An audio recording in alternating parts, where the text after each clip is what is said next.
ಶರಾವತಿಗೆ ಒಂದು ಭವ್ಯವಾದಂಥ ಬ್ರಿಡ್ಜ್ ಕಟ್ಟಲಾಗಿತ್ತು.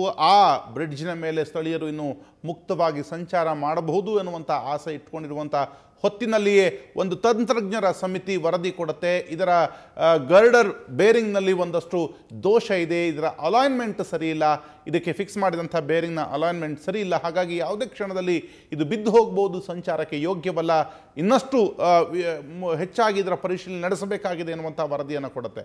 ಆ ವರದಿ ಬಂದ ನಂತರ ತಕ್ಷಣಕ್ಕೆ ಮತ್ತೊಂದು ಸಮಿತಿ ಕೂಡ ವರದಿಯನ್ನು ಕೊಡುತ್ತೆ. ಇದು ಅಂಥ ಗಂಭೀರ ಸಮಸ್ಯೆ ಅಲ್ಲ, ಇದರ ಮೇಲೆ ಸಂಚಾರ ಮಾಡಬಹುದು, ತಾಂತ್ರಿಕವಾಗಿ ಅಲೈನ್ಮೆಂಟ್ನ ಸರಿ ಮಾಡಿಕೊಳ್ಳಿಕ್ಕೆ ಸಾಧ್ಯ ಅನ್ನುವಂಥದ್ದನ್ನು ಹೇಳುತ್ತೆ. ಆದರೆ ಈಗ ಸಂಚಾರ ಮುಕ್ತಗೊಳಿಸಲಾಗಿದೆ, ಇದು ನಿಜಕ್ಕೂ ಅಪಾಯವನ್ನು ಆಹ್ವಾನಿಸಿಕೊಂಡಂತೆ ಅನ್ನುವಂಥದ್ದು ಒಂದು ಕಡೆ. ಆದರೆ ಇನ್ನೊಂದು ಕಡೆ 60 ಕೋಟಿ ರೂಪಾಯಿಗಳು ನೀರು ಪಾಲು ಮಾಡಿದಂತೆಯೇ ಎನ್ನುವಂಥ ಮಾತನ್ನು ಕೂಡ ಹೇಳ್ತಿರುವಂಥದ್ದು. ಸ್ಥಳೀಯರಾದಂಥ ವಕೀಲರು ಆದಂಥ ಸೂರಜ್ ನಾಯಕ್ ನಮ್ಮ ಜೊತೆ ಸಂಪರ್ಕದಲ್ಲಿದ್ದಾರೆ. ಸೂರಜ್ ಅವರೇ, ಈ ಒಂದು ಬ್ರಿಡ್ಜ್ನಲ್ಲಿ ಇಷ್ಟು ದೋಷ ಇದೆ ಅಂತ ಗೊತ್ತಿದ್ದು ಕೂಡ ತರಾತುರಿಯಲ್ಲಿ ಸಂಚಾರಕ್ಕೆ ಮುಕ್ತಗೊಳಿಸಿರುವುದರ ಹಿಂದಿರುವವರು ಯಾರು? ಇದೊಂದು ಟೋಲ್ ಮಾಫಿಯಾ ಅಂತ ಇನ್ನೊಬ್ರು ಸುಬ್ರಹ್ಮಣ್ಯ ನಾಯಕ್ ಹೇಳ್ತಿದ್ರು, ತಮ್ಮ ಅನಿಸಿಕೆ ಏನು? ಖಂಡಿತ ಸರ್, ಸುಬ್ರಹ್ಮಣ್ಯ ನಾಯ್ಕರು ಅಂತ ಹೇಳದಂತ ವಿಷಯಗಳು ನಿಜವಾದ 100ಕ್ಕೆ ಸತ್ಯವಾದ ವಿಷಯಗಳು.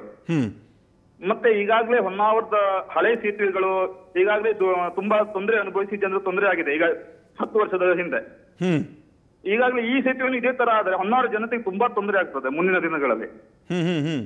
ಮತ್ತೆ ಈಗ ಜನಪ್ರತಿನಿಧಿಗಳು ಯಾರು ಇದ್ರ ಬಗ್ಗೆ ಲಕ್ಷ್ಯನೂ ವಹಿಸ್ತಾ ಇಲ್ಲ. ಈ ತಕ್ಷಣ ನಮ್ದು ಆಶೆ ಏನಂದ್ರೆ ಎಲ್ಲರೂ ಈ ಬ್ರಿಡ್ಜಿನ ಹೋರಾಟ ಮಾಡಿ ಈ ಬ್ರಿಡ್ಜಿನ ಬಂದ್ ಮಾಡಿ ತಕ್ಷಣ ಅದಕ್ಕೆ ಏನು ಬೇರಿಂಗ್ ಏನು ಪ್ರಾಜೆಕ್ಟ್ ಇದೆ ಅದನ್ನು ಮುಗಿಸಿದ ಮೇಲೆ ಬ್ರಿಡ್ಜ್ ಅನ್ನು ಮುಕ್ತಗೊಳಿಸಬೇಕಂತ ನಾವು ಕೇಳ್ಕೊಡ್ತಾ ಇದೀವಿ ಸರ್. ಆದ್ರೆ ಈಗ ಜಿಲ್ಲಾಧಿಕಾರಿಗಳು ಹೇಳ್ತಾರೆ, ಈಗ ಇನ್ನೊಂದು ತಜ್ಞರು ಕೂಡ ವರದಿಯನ್ನು ಕೊಟ್ಟಿದ್ದಾರೆ, ಅದೊಂದು ಅಲೈನ್ಮೆಂಟ್ ಪ್ರಾಬ್ಲಮ್ ಅಷ್ಟೇ, ಅದನ್ನ ಸದ್ಯಕ್ಕೆ ಸಂಚಾರಕ್ಕೆ ಬಳಸ್ಕೋಬಹುದು, ಅದನ್ನ ತದನಂತರ ಸರಿಪಡಿಸ್ಕೋಬಹುದು ಅಂತ.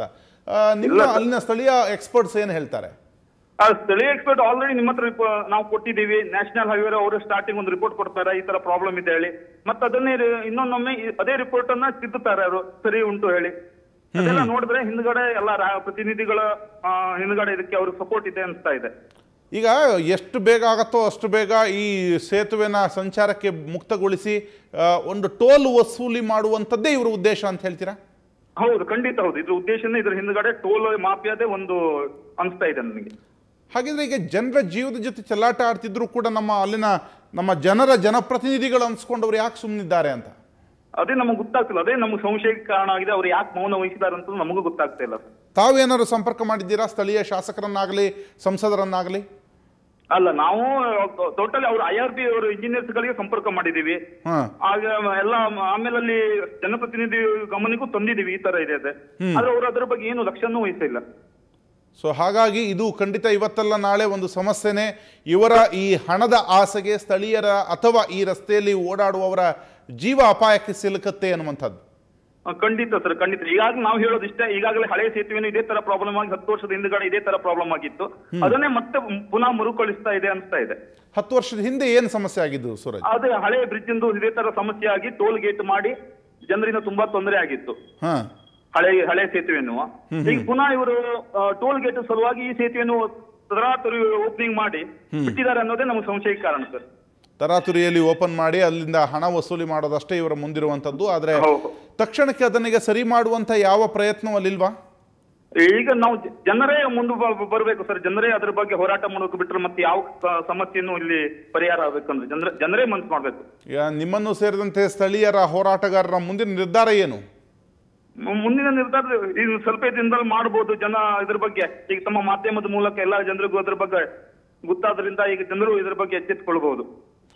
ಎಸ್, ಥ್ಯಾಂಕ್ ಯು ನಾಯಕ. ಸುವರ್ಣ ನ್ಯೂಸ್ ಜೊತೆ ಮಾತನಾಡಿದ್ದಕ್ಕೆ. ಈ ಸಂಬಂಧವಾಗಿ ನಾವು ಕೂಡ ಇದಕ್ಕೆ ಸಂಬಂಧಪಟ್ಟ ಹಲವು ಅಧಿಕಾರಿಗಳನ್ನು ಸಂಪರ್ಕ ಮಾಡುವ ಪ್ರಯತ್ನವನ್ನು ಮಾಡಿದ್ದೇವೆ, ಆದರೆ ಯಾರೂ ಕೂಡ ಅಲ್ಲಿ ಫೋನೇ ಎತ್ತದೇ ಜಾಣ್ಮೆಯನ್ನು ಮೆರೆತಿದ್ದಾರೆ ಅಂತ ಅನ್ಸುತ್ತೆ. ಆದರೆ ಈ ಬ್ರಿಡ್ಜ್ ಮುಂದೊಂದು ದಿವಸ ಅಪಾಯಕ್ಕೆ ಸಿಕ್ಕಿ ಬಿದ್ದದ್ದೇ ಆದಲ್ಲಿ ಎಷ್ಟೋ ಜನರ ಪ್ರಾಣ ಹೋಗಬಹುದು.